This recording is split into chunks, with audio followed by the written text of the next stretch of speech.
Hello everyone, my name is Carlos and I am going to review my online English 2010 class.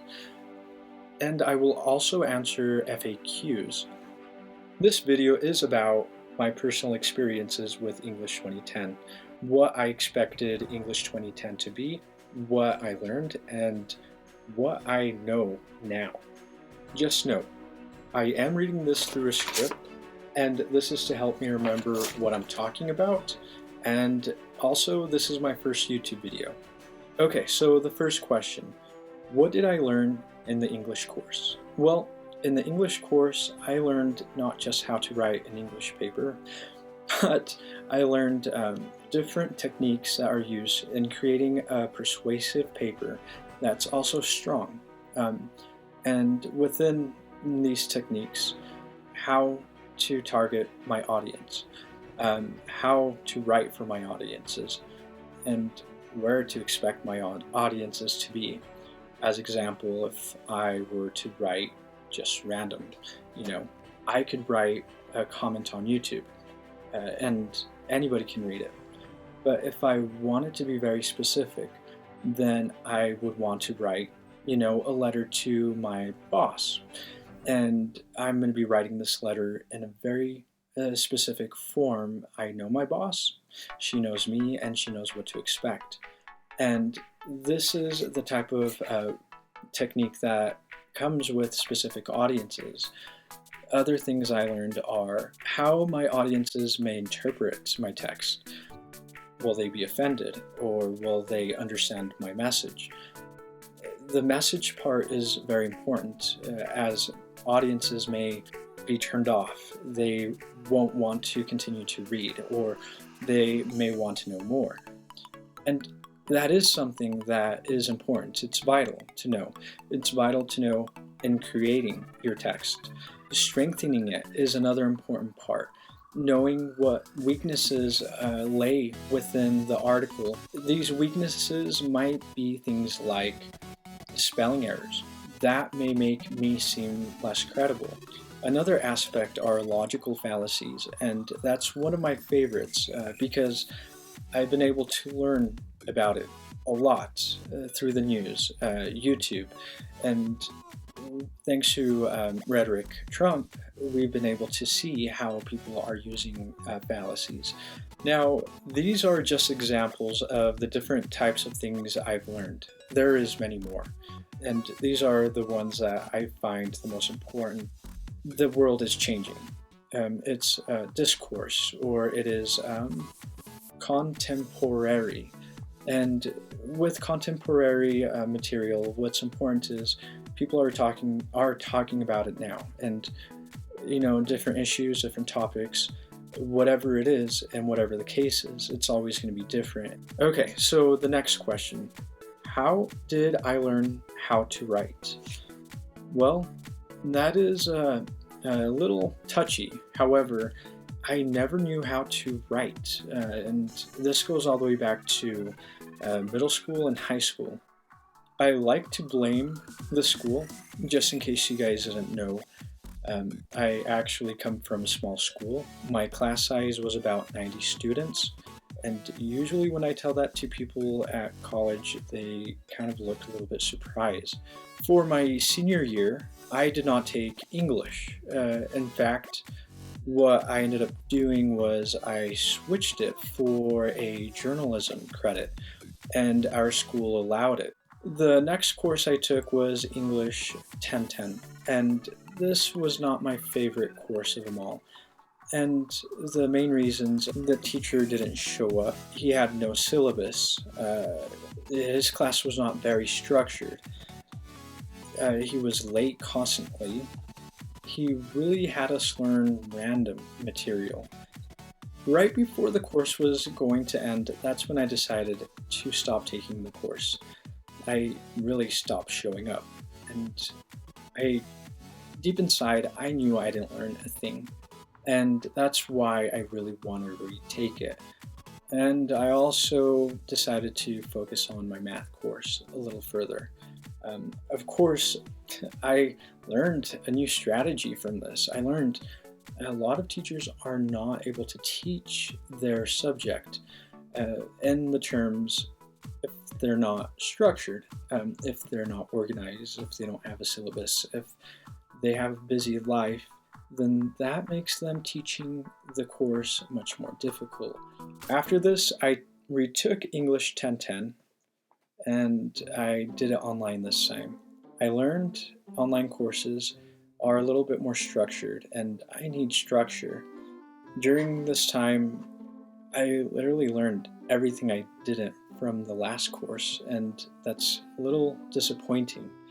I developed some philosophies. My vision of English then was as chess. You're able to write English just like playing a game of chess, and it isn't about winning, but it is about strategy. And I kind of looked at it in that form. Now, I am currently taking English 2010. I like to compare it still to chess. I strongly believe it's an art, just like math, and I love to compare it to a user interface for a mobile app. I like to see it in that context because that's how it makes most sense to me. On to the next question. Struggles you faced and how you worked through them. Well, there were a few struggles, and some of them were a little bit stronger than others. One of the struggles I faced were the ebooks. Instead of purchasing the hard textbook, I purchased the ebook or the digital version. Well, that kind of came to bite me. The scrolling is dreadful in the Kindle app. When reading through pages, scrolling to the next page through the trackpad, multiple pages would flip. Of course, how I fixed this, I left a very nasty message on the App Store for Amazon to view. I wasn't happy, but I got over it, of course. Another problem was the classroom was kind of easy to forget. I say that at a personal level. I had to learn this the difficult way. I had a few assignments that were late. I took a hard hit on one of them. Now, how I fixed this, it involved viewing the course every single week, specifically on Sunday when the assignments were added. And I attempted to finish them on Sunday if I could. If not, I would at least get started on it. The other difficulty was the writing book. Set aside the digital format. The book itself, it wasn't as coherent. The writing styles, the genres, the methods, the chapters, they were somewhat unclear, and I had to reread the book multiple times to assure that I understood what I was reading. That wasn't what I was expecting. It was not as structured as I thought. Now, how I fixed this was online research. I would spend time researching on Purdue OWL or other websites on finding how to write in these specific genres and styles. Now, with peer reviews, they were a hit or miss. And I questioned quite often why we had to review 2 articles. But I've learned why. The problem I saw was students really didn't understand the course, and when it came to correcting your paper, giving you feedback, they really didn't know what to give you feedback on. There were certain questions and certain things that were required for the review, and at times a lot of the students didn't really put the effort to answer these questions. Some did, some didn't. So it did make sense at the end why 2 were required. Usually there was a better review than the other, and I'm not saying I liked that review because it was better, that I favored it.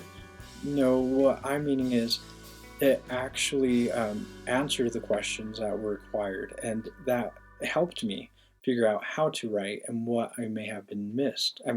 What I missed. Finally, the last of my problems. My computer broke, and this happened when I was writing one of my major assignments. It was a draft, and I had about a page written, and I come to turn my computer on, and it won't light up. That was a difficult problem, and my paper was not saved. During that week, I was working on my older computer, which is a white MacBook. That one I got as a gift, but the battery doesn't work. And the problem there was, right when I was about to finish my second attempt of my paper, I accidentally unplugged this computer and I lost my document again. After that, I was figuring out a solution, and behold, my $2,000 loan for a new computer that will actually turn on. Well, 16 months to go until that sucker's paid off. On to the final question. How I created engagement. Now, this refers to the 4 major assignments I did, and this is kind of important as far as the 2010 course goes. Also, it wasn't as easy to learn. Since it was an online course, there are some things that you just can't learn online, and this required a lot of paying attention to specific detail, learning how people propose a plan, how they have a solution. A lot of these plans require you to take action. As an example, YouTubers online, they always ask you to subscribe and like the video. How they get you to do that's the engagement. Within my 4 major assignments, what I attempted to do was to build a focal point in order for people to act or to change their opinion. I wrote a paper that kind of explained why we allow my little brother to play on his iPad, watch video games, and how we've been paying attention to him. The intent of that paper was to allow parents to see what the potential is. So are online English courses, specifically English 2010, worth it? I personally say they are, and I do advise, be prepared for computers. There is nothing fun about redoing your paper. I trust me. Of course, with the things I've gone over, they are things I've been learning. My recommendations are, if you believe you would want to learn more, I would take that chance. It is a good experience. Would I do it again? Yes, I would do it. If you like this video, feel free to like it. Wherever that like button is, I believe it's down there, maybe down there. And of course, subscribe. That will help me have YouTube privileges that I would really like. Do watch my next video, and that one will kind of explain why and how I wrote my 4 major assignments. The links to my final assignments are going to be below. Do check those out. And if you have any questions, or if you would like to share any bad experiences with English 2010, do comment below or respond to this video. I'd like to know more about it. Since it's about midnight here, I think I'm going to call it a night. Thank you for watching, and until next time. First question is, how you learned in the class. How